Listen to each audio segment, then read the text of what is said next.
Jde tedy o rehabilitaci takových hodnot, jako je důvěra, otevřenost, odpovědnost, solidarita, láska. Věřím ve struktury neorientované k technické stránce výkonu moci, ale ke smyslu tohoto výkonu. Ve struktury tmelené víc společně sdíleným pocitem smysluplnosti určitých komunit, než společně sdílenými ambicemi směrem ven. Mohou a musí to být struktury otevřené, dynamické a malé. Nad jistou hranicí nemohou už ony lidské vazby, jako je osobní důvěra a osobní odpovědnost, fungovat.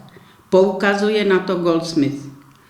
Musí to být struktury, které ze své podstaty neomezují vznikání struktur jiných. Jakákoliv kumulace moci, jeden z projevů samopohybu, by jim měla být bytostně cizí.